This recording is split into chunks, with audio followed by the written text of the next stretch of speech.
watch her eat. Watch her stuff her face. Look at her. Greasy hair, dirty fingernails. It makes me want to vomit. Get a life, Patty. Thank you.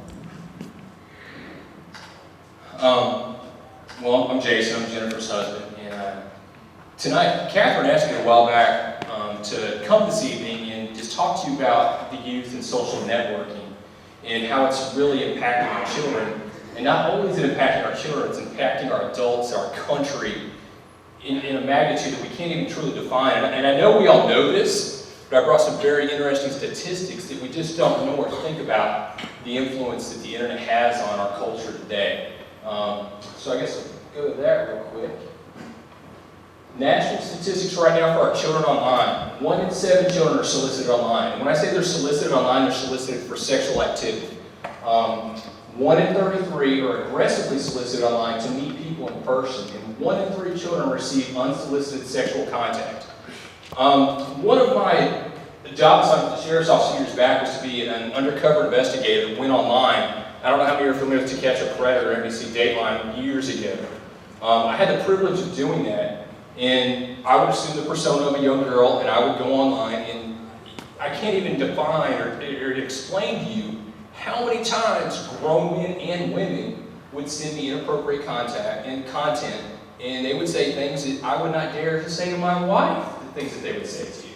So just to let you know how much this just really impacts everything, and just to let you know to check up what your children are doing online. Don't be afraid to ask the questions and to look. Pornography statistics. This blew my mind when I was doing my research last week for this.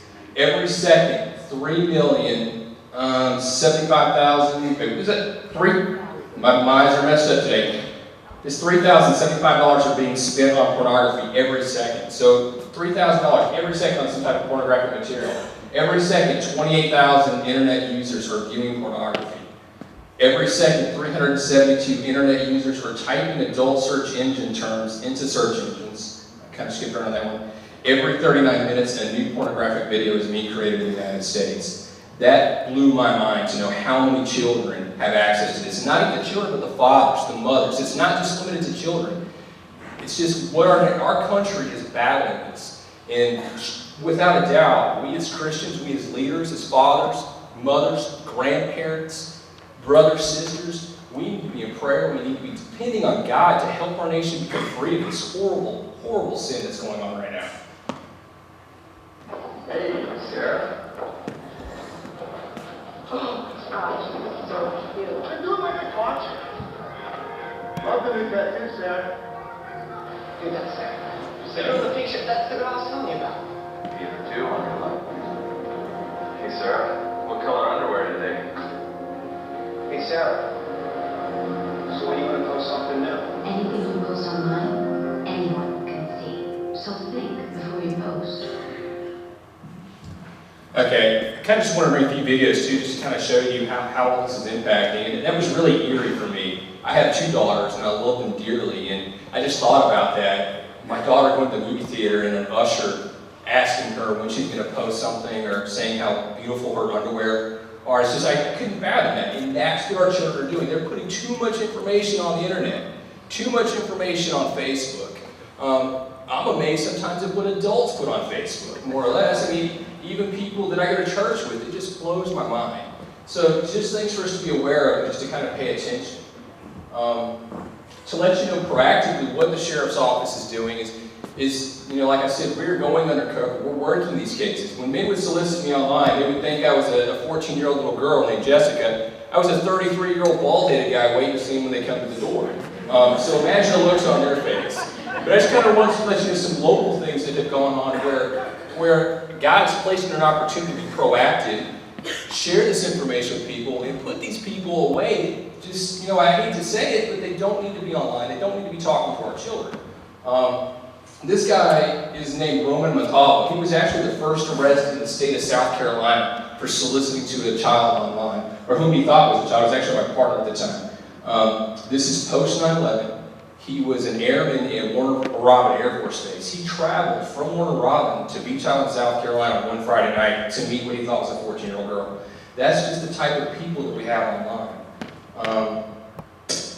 This is actually my first arrest involved in it. This is Stephen Gunner. He was from Lexington, South Carolina.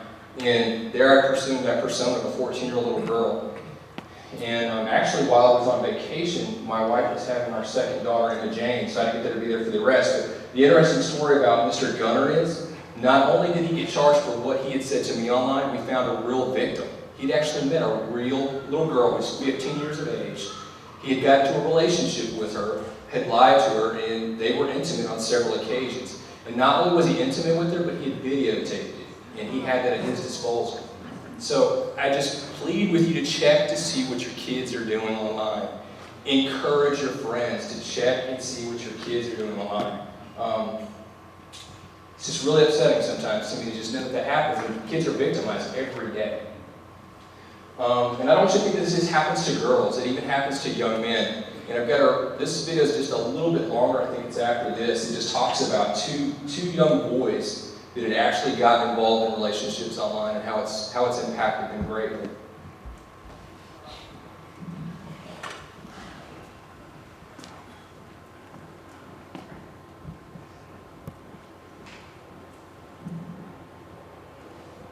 It happened to be 5 years ago.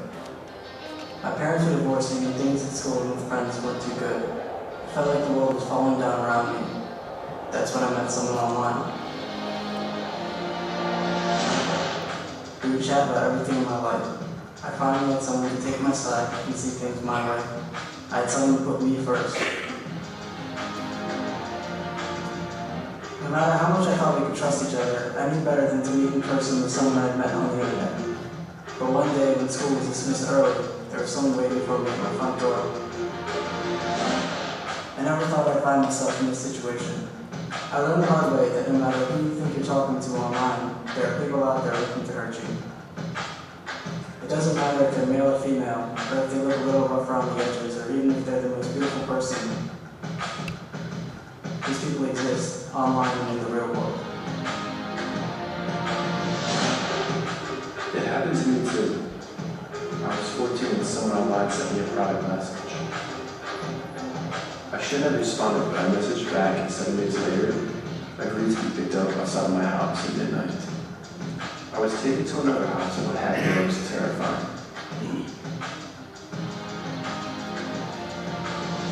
I'll remember it for the rest of my life.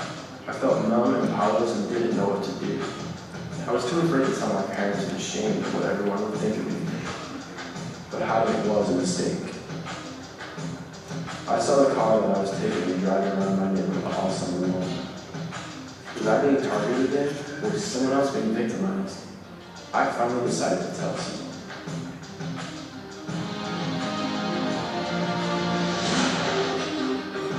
I have to live with the decision I made to trust someone I met on the internet. But the important thing is that I told someone.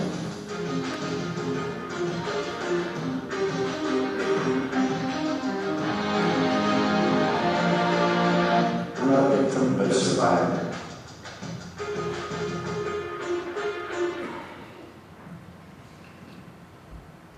I recently asked some of the investigators that are still doing this. Thankfully, I got out of it. I kind of got really tired from doing this. And it's become more and more prevalent now for children to meet these men actually here in Aiken County. And that wasn't going on when I was here. We didn't have a whole lot of kids that would actually commit to meeting. For some reason, I guess just through time, everything's changed so much, and curiosity, and just the fact of not having the love of Jesus is how I kind of define it with these kids. They don't know that. And more and more they're meeting these people, and the parents are finding out too late, and we're doing our best to actually catch some of these guys. It doesn't always happen that way. So just there again, just please pay attention to what your children are doing. The important thing to just really know about is it's just like when you're in high school growing up with relationships. Everybody's been there. They're not always healthy. And that's what I try to tell a lot of the children is that time does not equal trust. You can't trust somebody because you know them for 6 days. For some reason, kids think they can automatically trust people, and they just don't understand that. They don't understand that people are going to lie, they're going to betray you. Everybody knows a lot of times out in the world when it's all about them, and it just really have to educate our children and teach them that not everybody has their best interest in for them the way that we would as parents and adults and as Christian leaders. And just the things that they're posting online. and responding to inappropriate posts. Actually, I was talking to one of the women in our church last week, and she told me that she found one of our youth cell phones, and she didn't know whose it was, so she flipped open the phone, and she was going to the phone, and she's looking at pictures. There are pictures of young girls to this high school boy where they were just not dressed appropriately. They're sending it to him. So I challenge you to check your kids' phones, to look at those things, and when we see those things, to address them immediately. Important things just to kind of keep up with too is where are the computers in your house. I love iPods. I don't know how many of you guys have iPods. We recently got one for Christmas, and they're a great blessing in our house, especially if you have Wi-Fi. And most families are doing that now.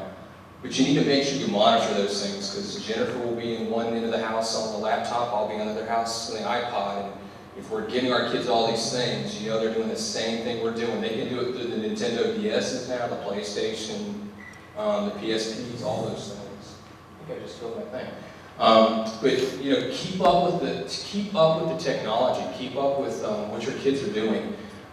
Set the privacy settings if you guys don't know how to do that. Research all that, and inquire. And don't let them put personal interest on there. The other day, my partner Selma, he's here with me. We went to a Crime Watch meeting, and he asked people to have Facebook. And everybody's using Facebook right now. Just out of curiosity, when you guys go on Facebook, do you tell people you're out of town, you're going to the beach, or anything like that? Nobody does that? It's a smart bunch, man. We actually had a lady in there that actually admitted that she does do that. They'll put up pictures of where they're at the beach and just announcing to everybody where they're at. We don't want to put that personal information up there. And just in closing tonight, I think a lot of times we need to remember this. This is an awesome piece of God's Word. 1 Chronicles 29:11. Yours, O Lord, is the greatness and the power and the glory and the victory and the majesty.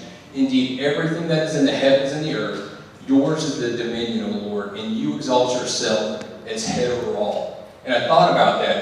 That doesn't just, to me, it just really applies to what I'm doing online, what I'm posting on my Facebook page.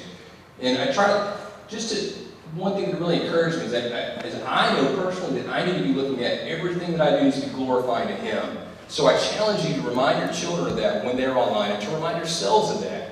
To always remember that He has dominion over all things, so He knows all things, and we just kind of forget that sometimes. But to remind us of those things, how great a God He is, and He deserves better than what we sometimes show. But thank y'all very much for having me. I hope this is so much informative. Y'all have a good evening, and thank y'all again for coming and supporting the center.